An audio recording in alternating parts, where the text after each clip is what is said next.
Alright, what up, Random Rockers? Finally, it took me about a week afterward through vacation, but finally seen that. Because I wasn't really feeling the Transformers, honestly. And given what I'm hearing as a Beast Wars fan, I'm gonna probably be disappointed, so what's the point? Um, that's my thoughts on that. Thoughts on why I'm not gonna bother to talk about that when I can talk about something that's genuinely great. Great, or has been pumped up to be, and I feel I've been overhyped with this one. It's definitely better than, and it wasn't as spoiled as I thought it would be from the last trailer. So this film follows Miles. Is Spider-Man Across the Spider-Verse, the sequel to Spider-Man Enter the Spider-Verse. One of my top favorites, so I had a lot going into this. Hearing that it deserves to be on par with it. Given how spoiled I've become between that and No Way Home, this was gonna have a lot to live up to, and I guess as a sequel, it lived up to being a good follow up. Just not as, aside from the way this artistically looks, it's amazing. This film, and the ways they handled the multiverse is definitely better than how Doctor Strange and the Multiverse of Madness was. I don't think it was even much of a focus, them utilizing that, which is a shame, but even though I liked it for what it was, and especially more as a Sam Raimi film, so. But yes, this film, it mostly follows the character of the Miles Morales, Spider-Man.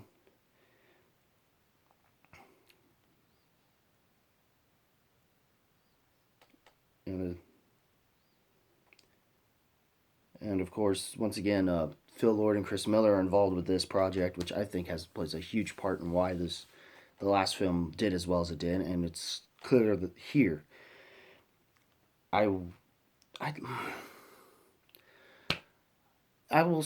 There's certain things I can say in terms of like it being film of the year and stuff like that, but I wanted like this more. I wanted like this as much as it seems everybody else was pushing this to be, and that's not what happened, guys.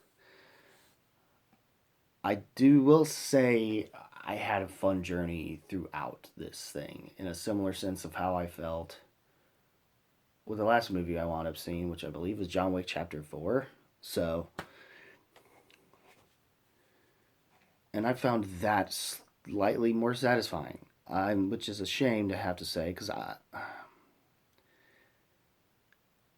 don't hate this movie. Anyone who says that can suck it. Uh, but I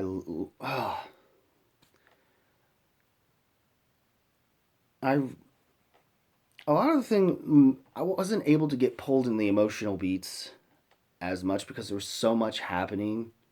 I think in this movie that I think it sort of became slightly tougher to keep up with. I mean, when it came to like Miles and Gwen, it was the easiest because they set up enough involving them that you could, and it's not like those emotional beats didn't kind of happen in a way. Um,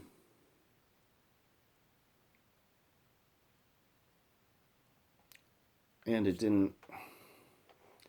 It did take a while to get going, I think, when it started, and then once it got into the Spider Verse stuff, it started to pick up. Um, a bit. Don't get me wrong, the build up they needed to do to lead into it seemed necessary. So, and given the abrupt climax um, way of how it ended is enough to basically make me be like, I would rather and say it was good enough. I want to still see where this ends, and I'm hoping they stick the landing with it, and that the animation is still as good, especially given they're setting up for us to once again see certain characters we've missed that technically don't get to be seen as much from the previous, that was seen in the last movie, but we never got to see as much here. We'll give that's as much as I can say without necessarily spoiling anything at this stage. But overall, I gotta. Best I can do is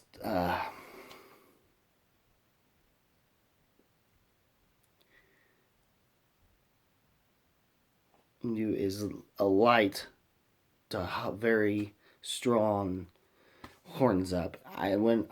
But just I can't get it to masterclass certification just yet. Because I need time to sit with this one more than as opposed to what happened with the previous, as opposed to No Way Home or that who are with No Way Home or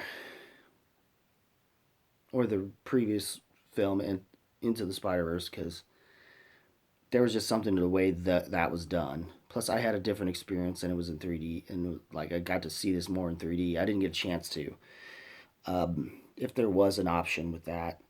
And I feel like that could have helped with my journey on it a little bit. I don't know personally because it would have worked with this, but I could see how it would have been a little jarring with so much. Also, Oscar Isaac wasn't bad as Spider-Man 2022.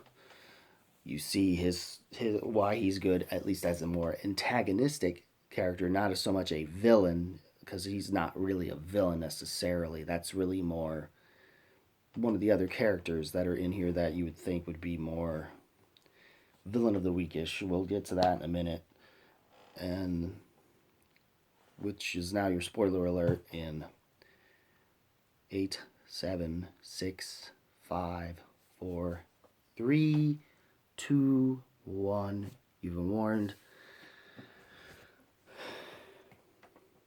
This film starts out not with Miles, but with Gwen, of all things. And I think that's because they were planning on doing a spin off with Gwen.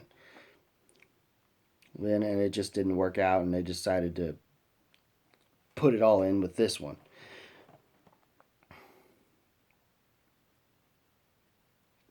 On Earth 65, Gwen Stacy is struggling to live up to the expectations of her police captain father, who does not know that she is Spider-Woman. Years prior, Gwen accidentally killed her best friend Peter Parker, which they did that whole storyline, at least involving her father, her relationship with her father,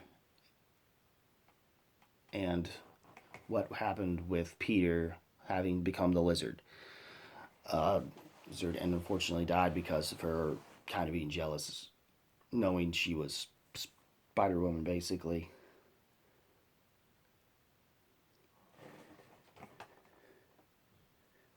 Basically, with the police having hunted her down for identity. One night, Manhattan, Gwen encounters a version of the Vulture from the Italian Renaissance-themed alternate universe. There's Miguel O'Hara and Jess Stu arrive using a portal generating watches and help Gwen subdue the Vulture. Gwen is confronted by her and reveals her father and reveals her identity. Distraught, she escapes through a dimensional portal with the others after Miguel gets her membership in the Spider Society. Which is and that's before we even get to the credits, and that's like 30 minutes in, 15 to 30 minutes in, and before we finally get to Miles. It's back to Miles. In Brooklyn on Earth 1610, months after the strike, which slightly does have an issue with alignment from the way things ended from the last movie, because it was still around the same time frame, but I don't think they were expecting a sequel for some reason to that movie, to any sequel to that movie, so they had to re-alter some stuff, which is where this comes into play, where he's trying to adapt to being Spider-Man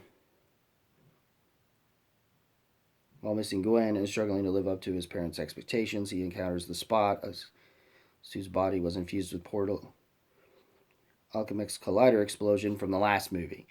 Apparently, it was the dude with the bagel, which almost feels like it's almost new, slightly, sort of, almost new the existent the, which almost feels meta in context, given last year's movie that had this kind of thing going on involving a bagel.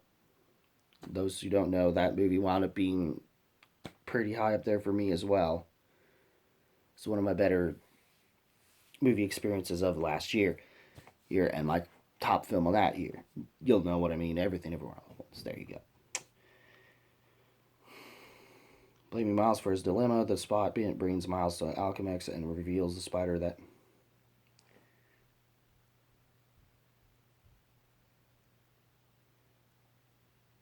reveals the spider that bit Miles came from another universe, Earth 42. While it was testing the collider, he accidentally transports himself into a void, where he learns to travel to another universe.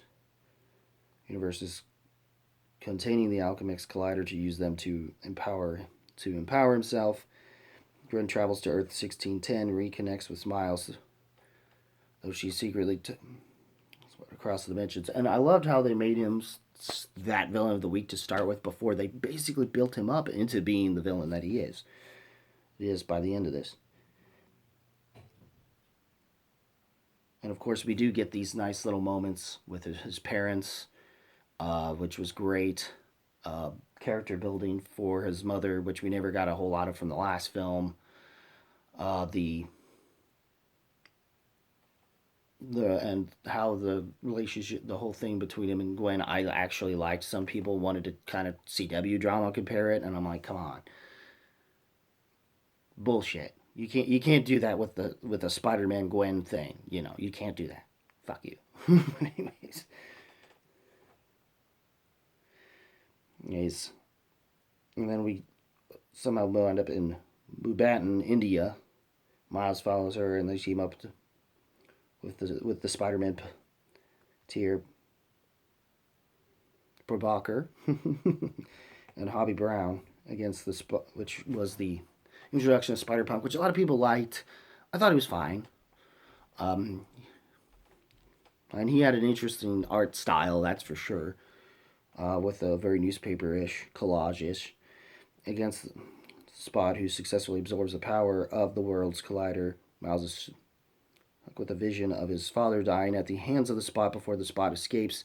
In the ensuing destruction of the collider, Miles saves his father, a police captain, but begins falling apart from the disruption of a canon event. Members of the Spider Society arrive to assess the damage of the dimensional. While Miles, Gwen, and Hobby are sent to their headquarters on Earth 928, where people variants reside in a massive complex. They are joined by Peter B. Parker, who's returned from the last movie, and now his now daughter Mayday, which was adorable, very adorable, by the way. Explains how each Spider-Man story contains canon events such as the deaths of police captain and the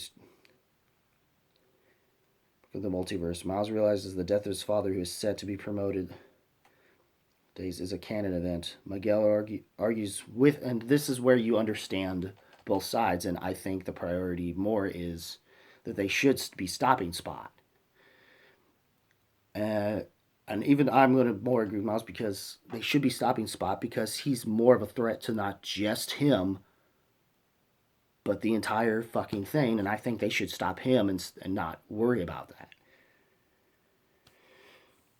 And then worry about that later. Because he's already proven was already more than just a threat to them. He wound up being a threat to all the other multiverses. And I think Miguel's just having a stick up his ass. He's asked, but it's not like you don't get where he's coming from.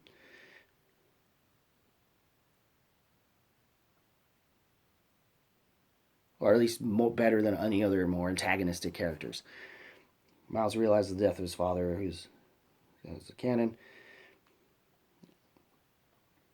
orders all spider people to apprehend Miles, resulting which the way they handled that was sort of comedic. Him hiding behind one of the spider people, not knowing it until he turns around. And then we meet a spider of some. It gets some ridiculous. There's a spider cat, and that gag was funny, especially the spider web hairball, and then find out there's a T Rex freaking. There's a T Rex version of a. There's a spider T Rex basically. It's funny.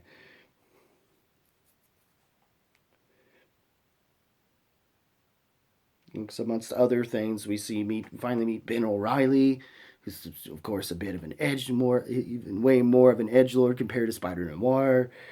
Um,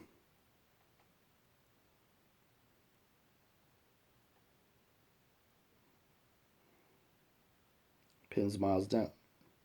So Miles is the original nominee, as he was never supposed to become Spider-Man, and Earth 42 consequently has no Spider-Man. Miles flees and of course it leads to the moment that does happen in the trailers, so that's not really a spoiler. But the thing is, it's not the ending. They didn't spoil anything. Just the middle, sort of the middle portion of the movie ish, kind of, sort of. He said, with the help of Margot Cass, turns to what he believes is his home dimension. Miguel, seeing Gwen as a. He ejects her from the Spider Society. Gwen reconciles with. Decides to redesign his police captain.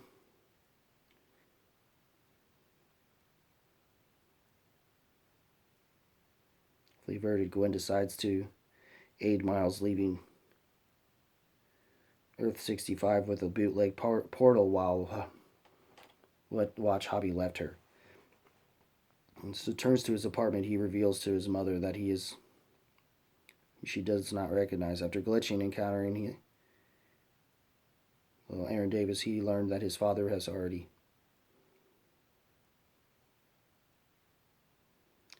Aaron interrogates Miles and is joined by Earth 42's Miles, who has become the Prowler.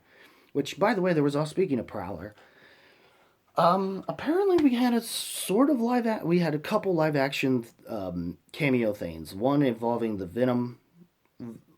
universe involving Venom, the Tom Hardy Venom, and I guess the closest thing we're slightly getting to hinting at MCU, and that's having literally seen in Prowler outfit Donald Glover, who was in Homecoming, plus technically playing Prowler, and now we actually see him as the Prowler, as one of the caged villains that they had to transport back to their respective universes. This is in the Spider Society scene, and there's so many other ones, and you do see a lot of, even of course they've used footage into this and how they used footage with it. So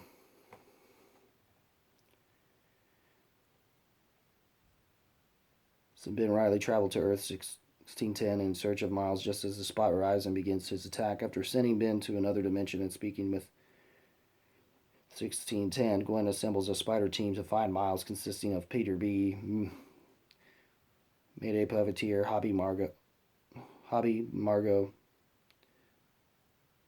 Noir, Penny Parker, and Spider Ham. So we're gonna get that again, basically. And it just kind of cuts off from there, and of course there, in the middle of there's no mid creds, but we do get something that teases that the next part of this is going to be called Beyond the Spider Verse. So that's the name of the next film that'll probably come out next year. And yeah, there was a lot of cool little Easter eggs that I'm not sure I was able to keep up with. They definitely showed Spider-Man Unlimited. They definitely showed Spectacular. Even some of the cartoons versions from over the years, the Spectacular Spider-Man. I don't know if they. I don't think I got to see the one from the '90s cartoon, which would have been nice. But they did do the one joke as they showed in the trailer, the what? Which was still kind of funny, and that led to something funnier afterwards. So, but and it just, I mean, it was a cooler moment than it was initially in the trailer. The whole thing between Miguel and him, and Miles. So, but yeah, that's kind of what happens in this movie. I do like Jake Johnson. Jason Schwartzman was the voice for the Spot. Jake Johnson, of course, was Peter B. Parker. Again, of course, Haley Steinfeld's Gwen Stacy. So Ray was Jessica Drew. Daniel Kaluuya was the Hobie Brown Spider Punk character. And then there's so many different ones.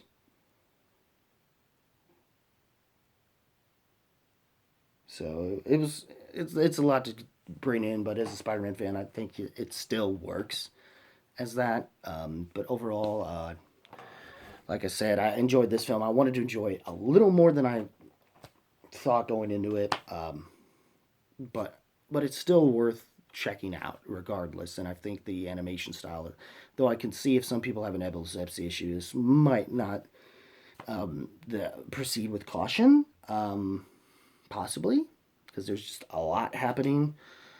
It's very fast with different art styles, so it can almost come off with a lighting issue, maybe. But it worked. But even with its flaws, it works. This film works real well. Well, what did you guys think of this movie? Leave a comment below. Let me know. As always, guys, keep it random, keep it real, keep it rocking, keep it real, keep it rocking, and I'll see you next video. Take care, y'all.